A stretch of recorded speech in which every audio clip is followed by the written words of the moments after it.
Don't worry, nobody will remember your contributions anyway. The words hung in the air of Logan's sleek office as I stared at the severance agreement I'd just signed. 5 years of 70-hour weeks reduced to a digital signature and a dismissive comment. I maintained a neutral expression even as I felt my chest tightening. I appreciate the opportunity, I said, rising from the chair. Professional to the end. That's me, Dana Whitaker, Senior Systems Engineer, or former Senior Systems Engineer, as of 3 minutes ago. Logan Merritt, our charismatic CEO, didn't even look up from his laptop. His perfectly styled hair caught the San Diego sunlight streaming through the floor-to-ceiling windows that had been installed after our Series A funding came through. $10 million to scale the company I'd helped build from the ground up. I walked through the open office space, past rows of engineers who had no idea I wouldn't be returning tomorrow. Some of them were working with my code right now, code I'd written during countless all-nighters, code that formed the backbone of our entire product. The custom system architecture I designed when we were still working out of that dingy warehouse space downtown, when we couldn't afford air conditioning, and I'd keep coding even as sweat dripped down my back. Heading out early?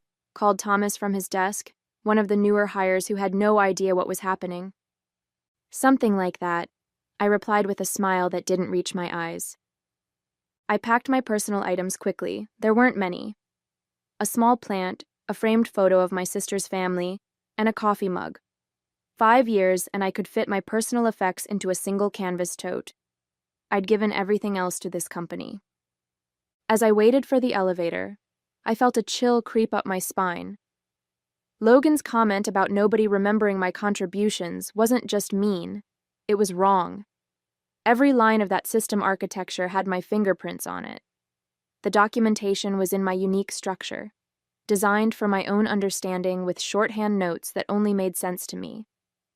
I had purposely never created the comprehensive guide that had been on my to-do list for 3 years, always postponed for more urgent tasks.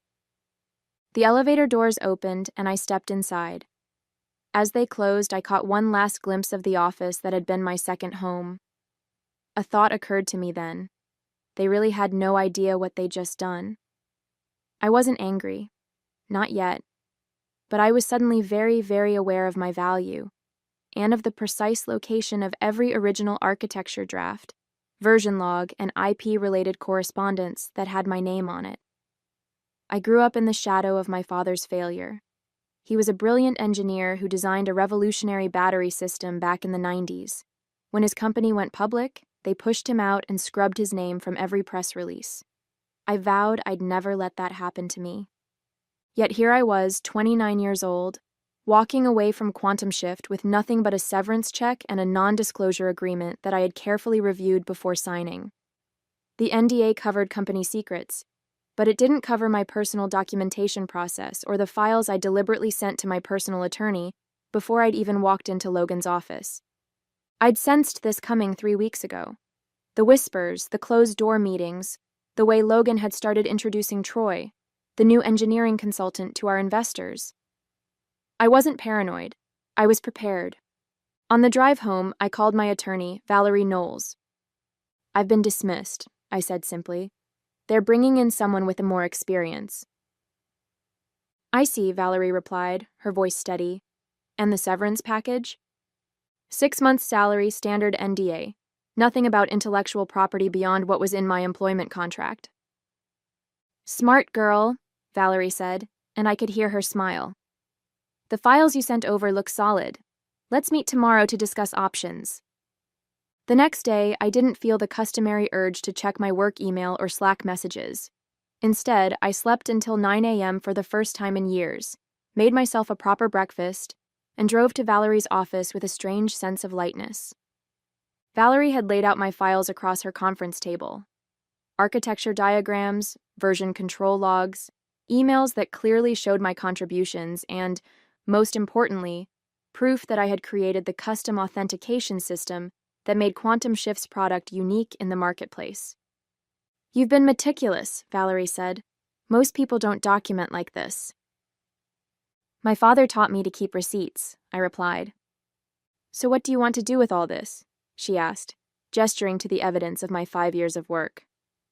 I sat down, considering my options. I wasn't vindictive by nature. I hadn't been raised to seek revenge, but I had been raised to value my own worth. Nothing yet, I decided, but I want to be ready. Valerie nodded, understanding perfectly.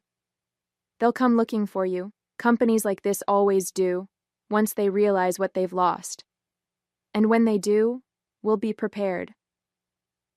I left Valerie's office feeling strangely at peace. For the first time in 5 years, my time was my own, and I intended to use it wisely. 3 weeks after my dismissal, I was sitting in a beachside cafe, sipping an overpriced latte and scrolling through job listings, when my phone rang. The caller ID showed Joseph Bryant, Quantum Shift's CTO. "Dana," he said, his voice overly friendly. "How have you been?" "Fine, Joseph," I replied, keeping my tone neutral. "What can I do for you?" "Well, the team has been working on the next release, and they had a few questions about some of your architecture decisions. I was hoping you might have time for a quick consultation." I took a slow sip of my coffee. Consultation was an interesting choice of words. "I'm not sure that would be appropriate given the circumstances of my departure," I said carefully. Joseph cleared his throat. "Look, Dana, we're willing to compensate you for your time. Logan may have been hasty in his decision." "Hasty," I repeated. "Is that what we're calling it?" There was a pause. "The documentation is a bit specialized." I almost laughed. Specialized was a polite way of saying that my personal shorthand was incomprehensible to the new team. I had documented everything, yes, but in a way that made perfect sense to me, and apparently no one else. "I'm afraid I'm quite busy at the moment," I said. "Perhaps Troy, with his extensive experience, can figure it out." "Dana," Joseph began, but I cut him off. "I wish you all the best, Joseph. Truly." I ended the call. My phone buzzed immediately with a text from Joseph. "We can double your consultation rate. Please reconsider." I set my phone down without replying. Let them stew for a bit. That evening, as I was making dinner, I received an email from Ethan Wilson, one of the junior engineers I had mentored. The subject line read, "You won't believe this." Ethan had always been loyal to me, grateful for the guidance I'd provided when no one else had time for him. The email was brief. "Dana, everything's falling apart here. Troy can't make sense of your authentication system. 3 clients have reported major issues after the latest deployment. Logan's blaming the engineering team, but everyone knows it's because they can't understand your architecture. Joseph is in full panic mode. Just thought you should know. Miss having you here?" I sat down at my kitchen counter, staring at the email. I hadn't expected things to unravel so quickly. Part of me felt a twinge of concern for my former colleagues. Most of them were good people caught in a bad situation. But another part of me, the part that remembered Logan's smirking dismissal, felt the first flicker of satisfaction. My phone rang again.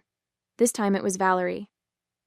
"I just got a call from Quantum Shift's legal department," she said. "They want to discuss a consulting arrangement." "Already?" I was surprised at how quickly things had escalated. "Apparently they're having some technical difficulties," Valerie said, her tone deliberately understated. "What do you recommend?" I asked. "I recommend we let them sweat a bit longer," she replied. "The more desperate they get, the better position you'll be in." As I hung up, I felt a shift inside me, the realization that I now held the power in this situation. It wasn't about revenge, it was about recognition of my value. And it seemed that recognition was finally coming. By the 4th week after my dismissal, the calls became more frequent. Joseph, Troy, even Ethan with unofficial pleas for help. I maintained my distance, giving vague responses when I bothered to answer at all. While they scrambled, I was busy. I'd set up meetings with 3 competing firms, not looking for employment, but exploring the market landscape. I needed to understand my position of strength. On a bright Tuesday morning, exactly 1 month after I'd cleaned out my desk, Logan himself called.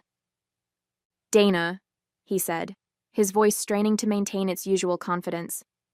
"I think we got off on the wrong foot. The board and I have been discussing your departure, and we feel there might have been a misunderstanding. A misunderstanding, I repeated, keeping my voice flat. About what exactly? About your value to the company, Logan said, the words clearly difficult for him to utter. We'd like to bring you back on as a consultant to help with the transition. I almost asked, what about nobody remembering my contributions? But decided against it. No need to reveal my hand so early. I'm not interested in consulting, I said. But I appreciate the offer. Dana, be reasonable. We're talking about a significant consulting fee. 6 figures for a few weeks of work. I'm quite busy at the moment, I replied, echoing my response to Joseph. Best of luck with everything. I hung up before he could respond and immediately called Valerie. Logan just called offering a consulting position, I told her. 6 figures. They're getting desperate, Valerie said. But we need to tread carefully. Have you been monitoring their product? I had indeed. QuantumShift's client-facing dashboard had been experiencing significant downtime. Their Twitter support account was working overtime responding to complaints. Their stock price, which had surged after the funding announcement, had dropped 15% in the past week. It's not looking good for them, I confirmed. Perfect, Valerie said. I've been doing some digging of my own. Did you know that Logan presented your authentication system as his own creation to the investors? I felt a cold shock run through me. What? I have a contact on their board. Apparently, Logan's been taking credit for your work for years. The investors were funding his vision, not realizing that the technical backbone was entirely your creation. The revelation shouldn't have surprised me, but it did. It was one thing to dismiss me. It was another to steal credit for my work. This crossed a line I hadn't anticipated. What's our next move? I asked, my voice hardening. We wait 1 more week, Valerie advised. Let the situation deteriorate further. Then we send a formal notification of retained intellectual property rights. Can we do that? I signed their employment contract. The contract covers work done within the scope of your employment, but your custom authentication system, the one that makes their product unique? You developed the initial prototype on your own time before you joined QuantumShift. You have the dated GitHub repository to prove it. You brought it with you, refined it for their purposes, but the core IP could be argued to remain yours. I remembered those early days clearly, coding in my apartment on weekends, developing the authentication system as a personal project before Logan ever approached me about joining QuantumShift. I had mentioned this to Logan when I was hired, but he had dismissed it as unimportant. Now it seemed that dismissal might cost him dearly. So we have leverage, I said slowly, understanding dawning. More than leverage, Valerie replied. We have a legal claim that could freeze their entire operation if we push it. I leaned back in my chair, processing this information. I had walked away from QuantumShift feeling powerless. Now, the tables had turned so completely that I almost felt sorry for them. Almost. 5 weeks after my departure, the situation at QuantumShift reached a breaking point. Their stock had fallen another 20%, and rumors of client departures were circulating in industry forums. My phone had stopped ringing, a silence more ominous than the desperate calls had been. I was at home watching a documentary when my doorbell rang. When I opened the door, I was shocked to find Olivia Harris, the lead investor from Threshold Ventures, standing on my porch. Ms. Whitaker, she said, her expression serious. I apologize for the unexpected visit, but this couldn't wait. May I come in? I hesitated, then stepped aside to let her enter. Olivia had always been cordial during investor presentations, but we'd never spoken one-on-one. I'll be direct, she said, settling onto my couch. QuantumShift is in trouble, and I believe you know why. I've heard there are some technical challenges, I replied carefully. Olivia fixed me with a penetrating stare. The authentication system is failing, and nobody can fix it. Logan assured us they had redundancies in place for key personnel departures, but that was clearly untrue. I remained silent, waiting for her to continue. What's more concerning, she went on, is that we've discovered discrepancies in what we were told about the company's technical leadership. Logan presented himself as the architectural visionary, with you as merely an implementer of his ideas. I couldn't help the bitter laugh that escaped me. Is that what he told you? It is, but our technical advisors have reviewed the situation, and it's become apparent that you were the true architect of the system. Logan misrepresented your role to secure funding. I took a deep breath. I'm not surprised, but I am disappointed. As am I, Olivia said. Threshold invested $10 million based partly on false premises. That's why I'm here, Ms. Whitaker. The board has called an emergency meeting for tomorrow. Logan doesn't know I'm meeting with you, but I believe your presence at this meeting is essential. This was unexpected. I had anticipated legal negotiations, not a board invitation. What exactly are you proposing? I asked. I'm proposing that you tell the truth. Help us understand what we're dealing with and what options we have. In return, I promise that your contributions will be properly acknowledged and valued. I thought about this for a moment. I appreciate the offer, Ms. Harris, but my attorney has advised me not to engage directly with Quantum Shift without proper legal protections. Olivia nodded, seemingly unsurprised. I understand. What if we include your attorney in the meeting? This isn't about cutting deals in back rooms. It's about transparency. The investors need to know what's really happening. I considered her proposal.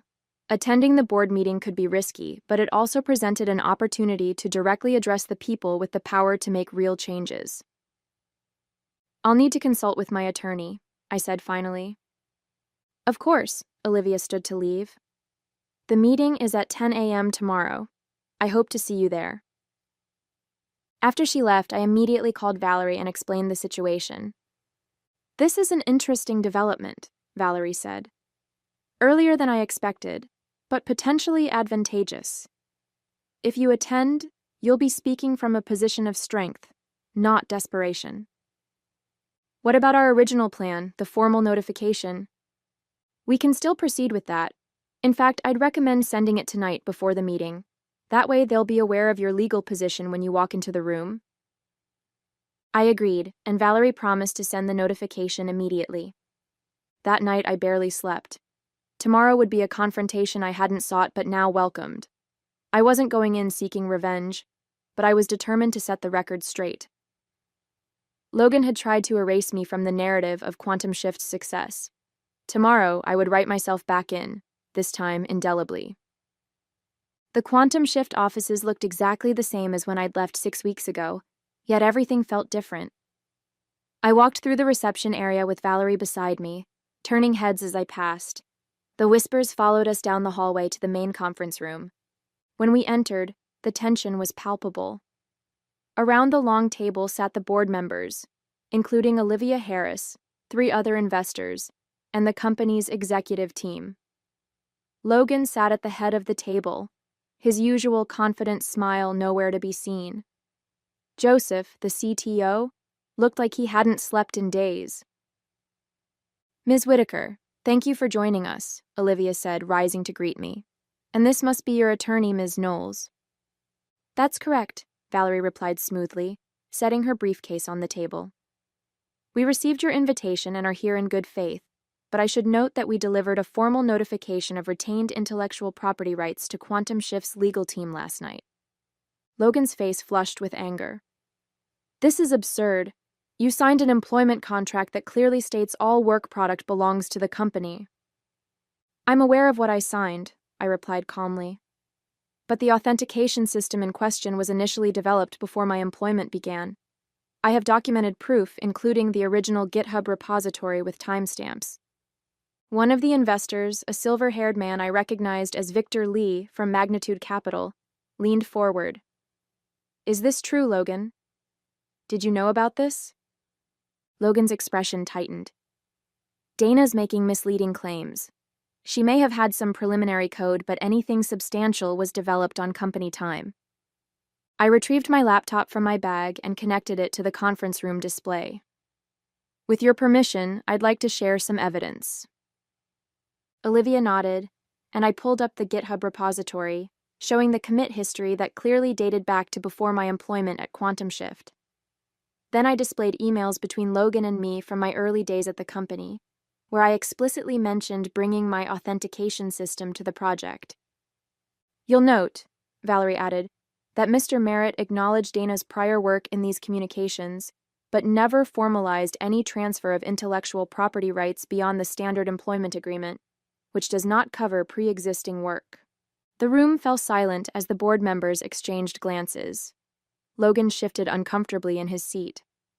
There's more, I continued, pulling up slides from investor presentations. These are materials presented to you during the Series A round. You'll notice that the authentication system is highlighted as a key competitive advantage, but my name is conspicuously absent from any of the credits. Victor Lee removed his glasses, rubbing his temples. Logan, you represented yourself as the technical visionary behind these systems. I supervised their development, Logan insisted.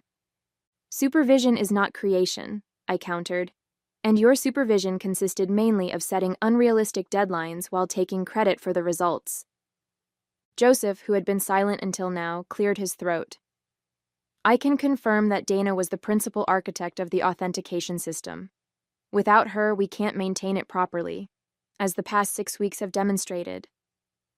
Logan glared at Joseph, but the damage was done. The investors were now looking at Logan with open suspicion. What exactly are you seeking here, Ms. Whitaker? Asked another board member. Valerie stepped in. My client is not looking to destroy Quantum Shift. She believes in the product she helped build.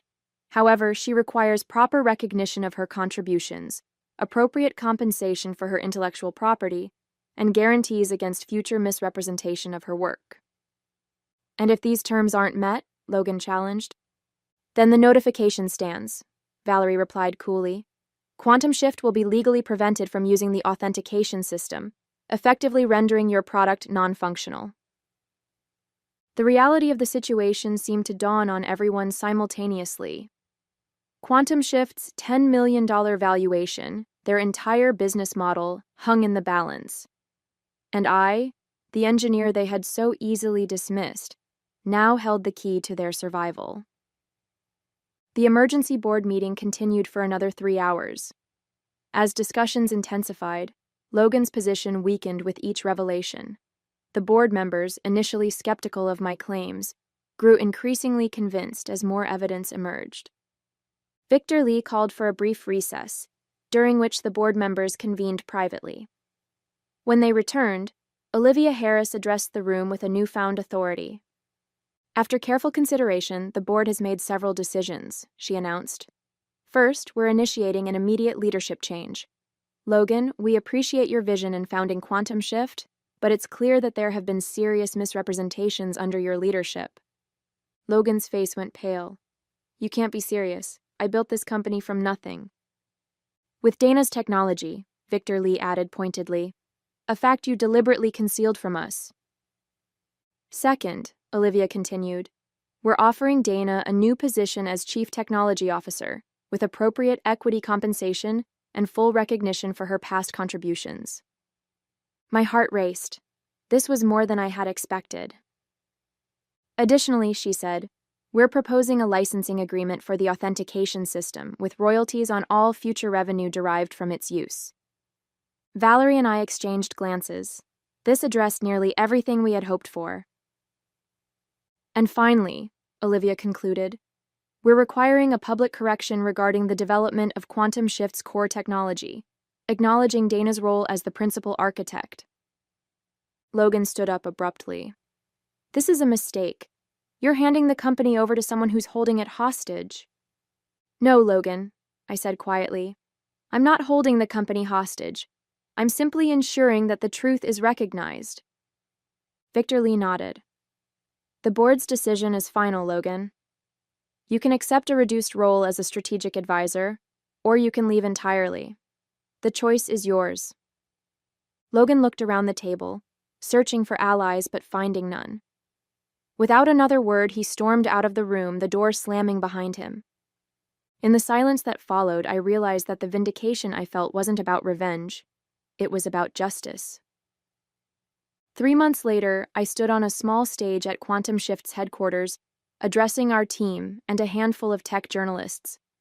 The company had undergone a remarkable transformation. Today marks an important milestone, I began.